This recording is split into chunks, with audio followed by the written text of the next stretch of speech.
అందరికీ నమస్కారం. మిత్రులు రైటర్ సాయి గారు నాకు నిన్న ఇవ్వటం జరిగింది కంటెంట్. చాలా కోపం ఆవేశం వచ్చేసింది కంటెంట్ చూడగానే. అంటే ఆ ఫ్లోలో కానీ ఇచ్చినట్టయితే ఖచ్చితంగా నోట్ల నుంచి చాలా బూతులు వచ్చిండేవి, నో డౌట్. ఎందుకంటే అంత కోపం వచ్చింది.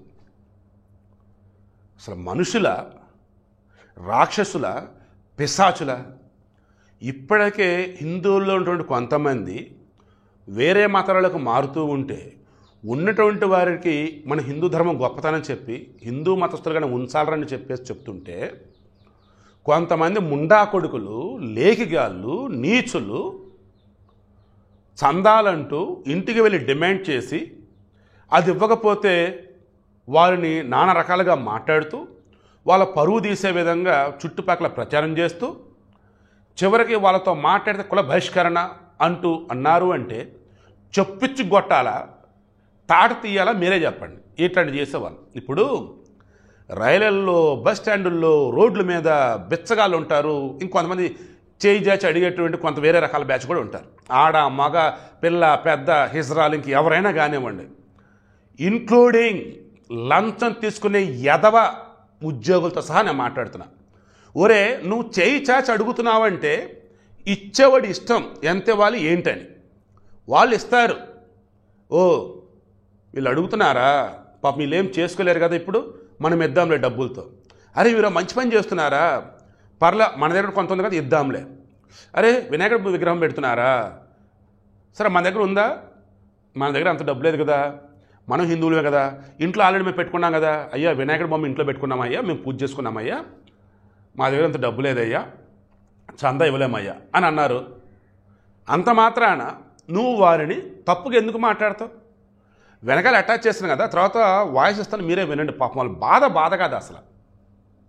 ఇంత దారుణం, ఇంత దుర్మార్గం ఏంటండి. జగిత్యాల జిల్లా కల్లెడ గ్రామంలో 4 కుటుంబాలని వెలివేశారు. ఏ రకంగా? వారితో ఎవరన్నా మాట్లాడితే 25,000 రూపాయలు జరిమానా అంట. ఎవడరా మీరు జరిమానా ఇవ్వటానికి? వినాయక చందా అన్నప్పుడు ఈరోజు ఎంతమంది వినాయకుని ప్రతిమలు పెట్టి పూజలు చేసి నిమజ్జనం చేసే మధ్యలో ఎంతమంది పద్ధతిగా పూజలు చేస్తున్నారు, ఎంతమంది పద్ధతిగా అక్కడ భక్తి బట్టలు పెడుతున్నారు, ఎంతమంది పద్ధతిగా పూజలు చేసి చివరికి నిమజ్జనం చేస్తున్నారు? మీరే చెప్పండి, గుండెల మీద చేసుకొని చెప్పండి. వాస్తవానికి ఖైరతాబాద్కు సంబంధించిన నేను ఇవ్వాలి, సర్లే ఎప్పుడు ఉండేది కదా ఎందుకు అని చెప్పేసి నేను ఇవ్వాల. అందులో ఖైరతాబాద్ ఆ విగ్రహం కనుక చూస్తే దేవుడండి, దేవుడే కదా, బొమ్మ కాదు కదా. ఆ దేవుని నెత్తి మీద ఒకడు, భుజాల మీద ఒకడు, ఎవడ పెడితే వాడు ఎక్కడ పెడితే అక్కడ మొత్తం బొమ్మ మీద ఎక్కేస్తున్నారు. ఏంటి అసలు అది? అది చూసినప్పుడు అనిపించింది, ఓహో బొమ్మేనా ఇది, దేవుడి నెత్తి మీద ఎక్కడ ఏంటి, దేవుడు భుజాల మీద ఎక్కడ ఏంటి, అండ్ అడ్డదిడ్డంగా ఎవడ పెడితే వాడు నిమజ్జనం చేసిన తర్వాత బొమ్మకు సంబంధించి ఎలా పెడితే అలా ఉండటం ఏంటి. వీడియో కూడా ఇచ్చాను కదా, క్యారెక్టర్ సస్పెక్ట్ ఛానల్లోనే ఇచ్చా అది కూడా. అయితే కొంతమంది అన్నారు వాళ్ళు వచ్చేసి వేరే మతస్థులు ఏ ఉంటారు, కావాలంటే చేస్తున్నారని. వేరే మతస్థుల, హిందువులుగా ఉన్నటువంటి వాళ్ళు చందాలు వసూలు చేసి వినాయకుడి బొమ్మ పెట్టిన వాళ్ళు, ఆ తర్వాత విగ్రహంగా పూజ చేసిన వాళ్ళల్లో ఎంతమంది తాగి చిందులేశారు, ఎంతమంది డీజే పాటలు పెట్టి చుట్టుపక్కల ఇబ్బంది పెట్టారు, ఎంతమంది నిమజ్జనం చేసేటప్పుడు చిలరాశాలు వేశారు, ఎంతమంది ఈ వినాయకుడికి సంబంధించి ఉత్సవాల ముసుగులో ఆడలు తప్పుగా తాకారు, నిమజ్జనం చేస్తున్నప్పుడు ఎంతమంది ఎక్కడ పడితే అక్కడ పడేసుకుంటూ పోయారు. ఎందుకురా మీ బతుకులు నాకు అర్థం కాదు. అరే క్రైస్తవులు, ముస్లింలేమో వాళ్ళ మతస్థులు, వాళ్ళ మత పెద్దలు ఏది చెప్తే చేసుకుంటూ పోతున్నారు. అది చూసా మనలో ఉన్నప్పుడు కొంతమంది ఎగతాళి చేస్తూ పోతారు. మీరు చేస్తుంది ఏంటిదిరా? అసలు చందా ఇవ్వాలి అన్నది రూల్ ఏడని ఉందా? ఈ మధ్యకాలంలో సిటీలో అపార్ట్మెంట్లు ఇదే దరిద్రం. లేదు, ఒక్కో ఫ్లాట్కి 5,000, ఒక్కో ఫ్లాట్కి 10,000. ఇదేంటండి? లాస్ట్ 2,000 కదంటే పక్క అపార్ట్మెంట్ వాళ్ళు చాలా గ్రాండ్గా చేశారండి, వాళ్ళకన్నా మనం ఇంకా బాగా చేయాలి. అరే నాయన, ఈ అపార్ట్మెంట్లో రెంట్కు ఉండే వాళ్ళు ఎంతమంది, ఓనర్లు ఎంతమంది, అండ్ వాళ్ళు జీతాల మీద బతికే వాళ్ళు ఎంతమంది, పిల్లల యొక్క వాళ్ళు పంపే డబ్బుల మీద బతికే వాళ్ళు ఎంతమంది, పెన్షన్ మీద బతికే వాళ్ళు ఎంతమంది, ఎక్కడి నుంచి వచ్చేస్తారు అసలు డబ్బులు? సో ప్రభుత్వాన్ని రిక్వెస్ట్ చేస్తూ ఉన్నాం, భారతదేశ వ్యాప్తంగా ఉన్నటువంటి ప్రభుత్వాలు ఏవైనా కానీ, లోకల్ గవర్నమెంట్లు కానీ ఏదైనా, అంటే పంచాయతీ నుంచి కార్పొరేషన్ వరకు డబ్బులు ఎవడు డిమాండ్ చేయకూడదు. అడుక్కునేవాడా, పండగ చేసేవాడా, ఉత్సవం చేసేవాడా, అన్నదానం చేసేవాడా, లేదన్నప్పుడు అన్ని అవయవాలు సరిగా ఉన్నా మా బతుకులు ఇంతే, డబ్బులు అడుక్కుంటే తప్ప మేము బతకలేము, మాకు ఎవడు పని ఇవ్వట్లేదు అనుకునే వాళ్ళు వచ్చి తీసుకున్నా, అండ్ మా పిల్లలు మమ్మల్ని వదిలేశారు అని అడుక్కునే వాళ్ళు ఉన్నా, మాకు మా అమ్మ మా నాన్న లేరు, మీరు ఇచ్చిన డబ్బులతో మేము బతుకుతాను ఎవరన్నా ఉన్నా, ఇలా ఎవరైనా కానీ నువ్వు రాంగ్ సైడ్ వస్తున్నావు, ఫైన్ కడతావు, డబ్బులు ఇస్తాను అడుక్కునే ఎదవలైనా పోలీసులు ట్రాఫిక్ వాళ్ళని అంటుంది. అండ్ బయట నా డ్యూటీ నేను చేస్తే నాకు జీతం ఇస్తాడయ్యా, ఇప్పుడు నా డ్యూటీలో వైలేషన్ చేయాలి ఇప్పుడు నేను, సో తప్పు కదా అది, మరి లంచ్ అనుకున్న ఎదవలైనా. ఇక్కడ ఎక్కడైనా కానీ డిమాండ్ చేయటం ఏంటి అసలు, ఎంతే ఇవ్వాలి, ఇవ్వకపోతే ఏంటి అసలు అది. పాపం ఆడవాళ్ళు వాళ్ళు చెప్తున్న బాధలు చాలా దారుణంగా ఉండేది పాపం. అసలు ఊళ్ళో డప్పు కొట్టి ఆ ఇంటోళ్ళని వెలివేసి బూతులు తిడుతూ అందరి ముందు చులకన చేస్తూ, ఎంత దారుణం, ఎంత దుర్మార్గం అసలు ఇది. కడుపుకి అన్న తిన్నారు, పెంట తిన్నారు, చెత్తనా కొడకల్లారు అనకూడదు. కానీ లేనోళ్ళ దగ్గర, పేదోళ్ళ దగ్గర డబ్బులు డిమాండ్ చేయటం ఏంటి అసలు. అండ్ ఊరు మొత్తం మీద ఒక విగ్రహం పెట్టాలంటే రోజులలో కులానికి ఒకటేంటి, వీధికి ఒకటేంటి అసలు. మారండి, ఎక్కడైనా మారండిరా. మనం చూసి 10 మంది నేర్చుకోవాలి తప్ప పనికి మనలు కూడా వచ్చి ఈరోజు మనల్ని వంక పెడుతున్నారా, తలకడ పెట్టుకోవాలి తెలియట్లేదురా ఎదవల్లారు. పాపం బాధ వీడియో అటాచ్ చేస్తాను చూడండి. ఈడ కొబ్బరికాయ కొట్టిన వాళ్ళే 1000 రూపాయలు పెట్టాలి, అట్లయితేనే రావాలి, లేకుంటే లేదన్నారు సార్.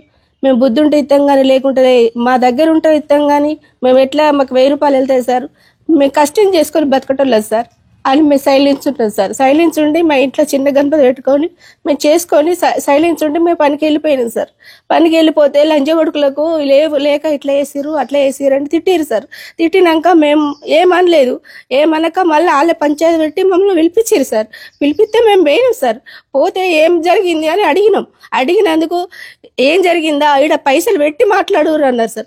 ఏమిటి గురించి పైసలు పెట్టి మాట్లాడమంటున్నావు, దాని వీరేసి చెప్పాలి కదా, మేము పైసలు పెట్టి మాట్లాడటానికి అని అంటే ఇక్కడి నుంచి వెళ్ళిపోండి మమ్మల్ని గెంటేసారు సార్. మమ్మల్ని గెంటితే మేము వెళ్ళిపోయినాం. వెళ్ళిపోయినాక మళ్ళీ ఏం చేసారంటే వాళ్ళు వెళ్ళిపోయారు కదా, వాళ్ళని కులంలోకి వెళ్ళి తీసేయాలని చెప్పి ఆయనతో పేపర్ రాసేసారు సార్. పేపర్ రాసేసి దప్పు దాటేసిరుగా. దప్పు దాటేసినాక మాకు అనిపించింది, అరే మమ్మల్ని గెంటేసి మళ్ళీ దప్పెందుకు దాటెత్తురని మేము అప్పుడు అర్థం చేసుకొని మేము అటు వెళ్ళిపోయినాం. అటు పోయి చూసినాం. చూసేసరికి మమ్మల్ని చూసి అందరూ అటు మొక్కలు పెట్టుకొని తలుపులు వేసుకుంటారు సార్. ఆహా మాదేనా అని మేము ఏడ్చుకుంటే ఇంటికి వచ్చేసినాం సార్. మాకు బాగా బాధ అనిపించింది సార్. మేమేం చెయ్యలేకపోయినాం సార్. మళ్ళా ఉల్టా వాళ్ళు ఏం చేసిర్రు, మమ్మల్ని కొట్టడానికి వచ్చిండని మా కొడుకు మీద కేసు పెట్టిండు సార్. కేసు పెట్టి ఇట్లా చేసిండు సార్ మమ్మల్ని.